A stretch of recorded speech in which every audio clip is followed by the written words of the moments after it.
दोस्ती का जो रिश्ता होता है उसे बहुत ही ज़्यादा अच्छा माना जाता है और कहा जाता है कि एक परिवार के बाद में एक दोस्ती तो होता है जिसके साथ हम हर एक चीज़ को शेयर कर सकते हैं, चाहे तो अपना दुख हो चाहे तो अपना सुख हो।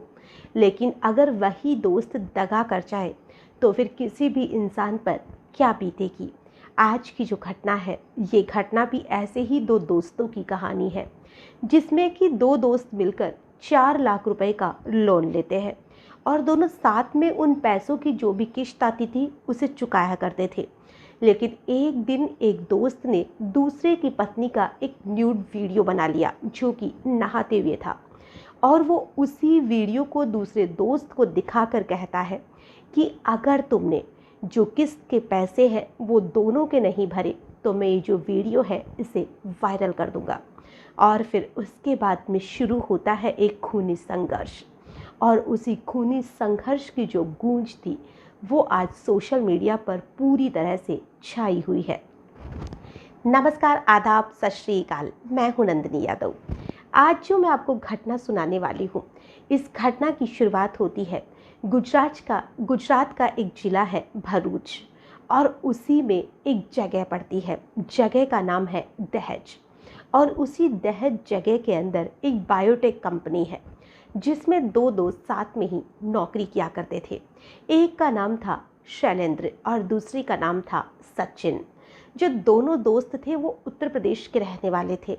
दोनों ने साथ में ही कॉलेज की थी और कॉलेज करने के बाद में जो उत्तर प्रदेश है उसे छोड़कर वो गुजरात आ जाते हैं और वहीं पर साथ में नौकरी करने लग जाते हैं। दोनों दोस्तों ने 3 साल तक साथ में पढ़ाई की और 10 साल से दोनों साथ में ही नौकरी भी कर रहे थे। सब कुछ बहुत अच्छे से चल रहा था।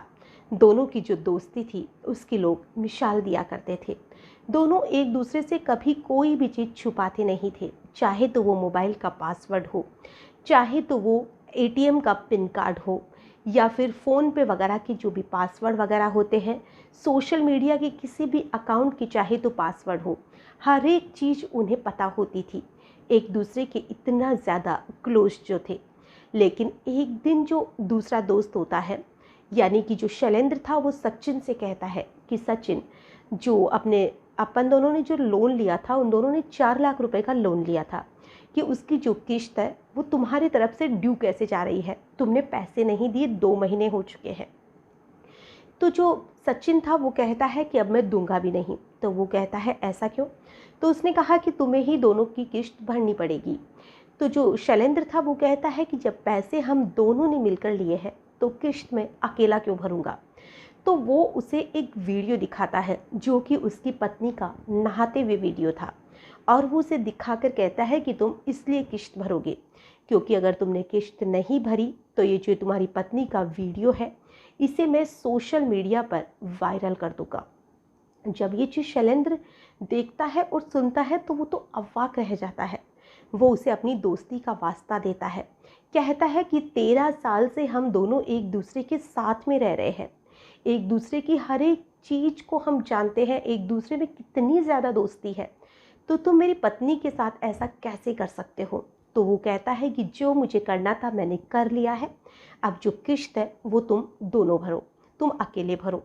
तो वो कहता है कि ठीक है, क्योंकि ये जो दोनों दोस्त थे पहले साथ में रहा करते थे और जब इनकी शादी हो जाती है तो जो शैलेंद्र था वो अपनी पत्नी को अपने साथ में ले आता है और वो अपने दोस्त से कहता है कि तुम्हारी पत्नी अभी तुम्हारे साथ में नहीं आई है तो हम एक फ्लैट ले लेते हैं जिसमें 2 कमरे रहेंगे, तुम दूसरे वाले कमरे में साथ में रह जाना, जिससे तुम्हें खाने पीने में भी दिक्कत नहीं होगी, हमें मकान भी सस्ता पड़ जाएगा और तुम भी आराम से रह लोगे।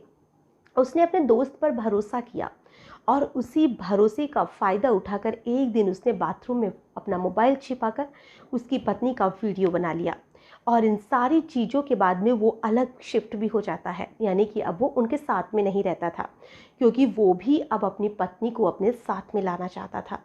और उसने तो अपनी पत्नी को टिकट भी भेज दिया था ताकि वो ट्रेन का टिकट भेजकर अपनी पत्नी पारुल और अपने बेटे को बुला सके। लेकिन जो टिकट था वो उसकी पत्नी तक अब पहुंचा ही नहीं था क्योंकि जो सचिन था उसकी तो हत्या हो चुकी थी।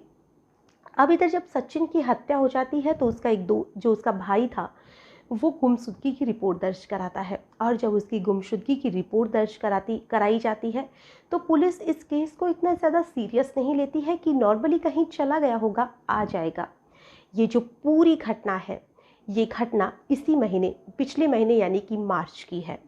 और तभी जो 29 मार्च आता है, 29 मार्च को एक व्यक्ति होता है यानी कि राहगीर, जो बस स्टैंड के पास में बस का इंतज़ार कर रहा था।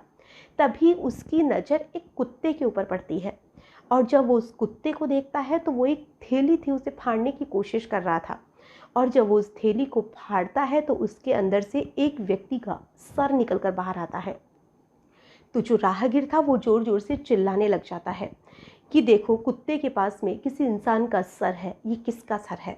और ये देखकर वहाँ पर आसपास के लोगों की भीड़ जमा हो जाती है। कुत्ते को तो भगा दिया जाता है और पुलिस को कॉल किया जाता है। अब जो पुलिस थी वो भी मौके पर पहुँच जाती है। और जब पुलिस मौके पर पहुँचती है तो पुलिस उसके सर को बरामद करती है। और साथ में ही अब उसके शरीर के जो बाकी के टुकड़े थे उसे भी ढूंढने की कोशिश की जाती है।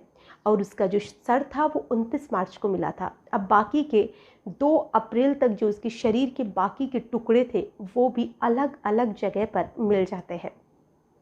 अब जो पुलिस थी वो पता करने की कोशिश कर रही थी कि आखिर ये जो बॉडी है वो है किसकी। और उस व्यक्ति के हाथ के ऊपर एक नाम लिखा हुआ था, जो कि यानी कि टैटू बना हुआ था सचिन नाम से।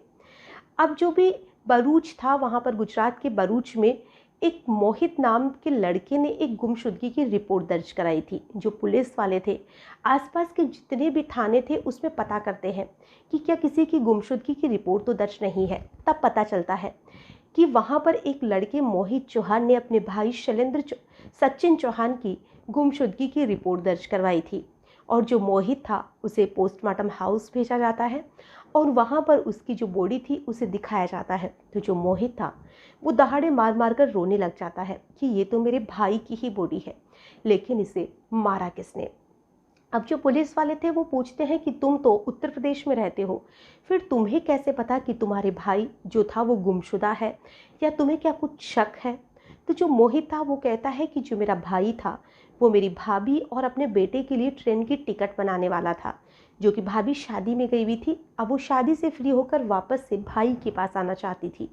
और तभी भाभी के पास व्हाट्सएप पर टिकट तो नहीं पहुंचा, लेकिन वहाँ पर एक मैसेज जाता है और उस मैसेज में लिखा हुआ था कि मैं तुम्हें छोड़ना चाहता हूँ, एक दूसरी लड़की है जिसे मैं पसंद करता हूँ, उससे शादी करना चाहता हूँ, और साथ ही मेरे हाथों एक कत्ल हो गया है, इसलिए मैं सब कुछ छोड़ के बेंगलोर जा रहा हूँ। और ये कहने के बाद में जो उसका मोबाइल फ़ोन था उसे बंद कर दिया गया था। अब जो उसकी भाभी है ये सारे जो मैसेज था वो अपने देवर मोहित को दिखाती है। और मोहित उसे देखने के बाद में अपने भाई को ढूंढने के लिए जहाँ पर वो रहा करता था गुजरात में, वहाँ पर पहुँच जाता है। और जब वो वहाँ पर पहुँचता है तो उसे जब उसका भाई नहीं मिलता है, जो उसका दोस्त था शैलेंद्र, जो उसका बहुत ही क्लोज़ फ्रेंड था, वो उसके पास जाता है तो वो कहता है कि मेरी से भी उसकी कोई बात नहीं हुई, आजकल तो रहता भी अलग ही है। अब जो पुलिस वाले थे उसके भाई मोहित को और शैलेंद्र को, दोनों को कहते हैं कि तुम्हें जो यहाँ पर जगह है उसे छोड़कर नहीं जाना है, तुम्हें यहीं रहना है जब तक हम ना कहें। तो वो कहते हैं कि ठीक है। लेकिन जो शैलेंद्र था वो मोहित से कहता है कि मेरे घर में किसी की डेथ हो गई है तो मुझे तो जाना ही होगा। तो वो कहता है कि ठीक है। अब जो पुलिस वाले हैं जब उन्हें थाने बुलाते हैं तो मोहित कहता है कि शैलेंद्र तो अपने गांव चला गया है क्योंकि उसके घर में ताऊजी वगैरह की किसी की डेथ हो गई है।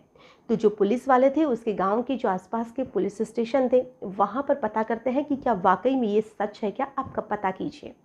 तो पुलिस वाले जब पता करते हैं तो पता चलता है कि ऐसा तो कुछ हुआ ही नहीं है। अब जो पुलिस वाले थे वो शैलेंद्र को दबोच लेते हैं और उसे पूछते हैं कि अब तुम ये बताओ कि तुमने सचिन को क्यों मारा।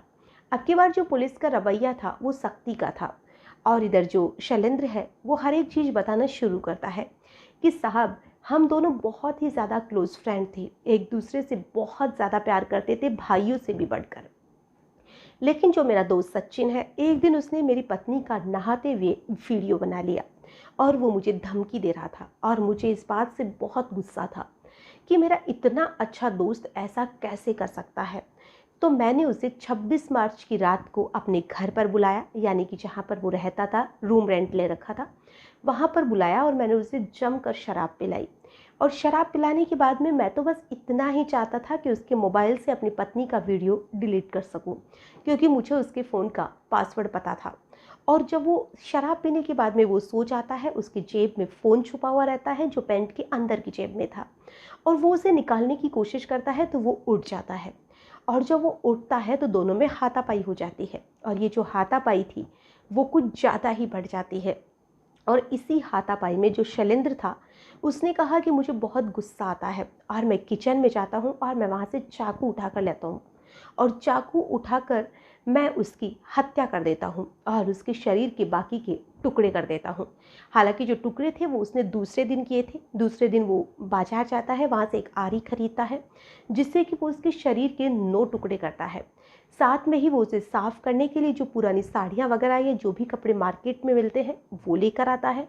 उनसे वो वहाँ का खून वगैरह जो भी था उसे साफ़ करता है, और उन कपड़ों को भी वो टुकड़े टुकड़े करके अलग अलग जगह फेंक कर आ जाता है।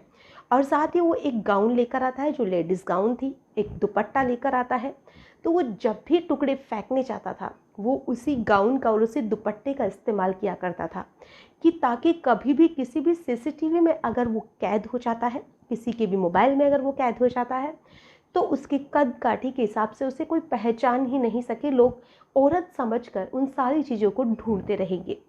हालांकि उसने सारी चीज़ों में बहुत ही शातिर बना दिखाया, पर उसका जो शातिर बना था वो पुलिस के पास में आकर पूरी तरह से खत्म सा हो जाता है।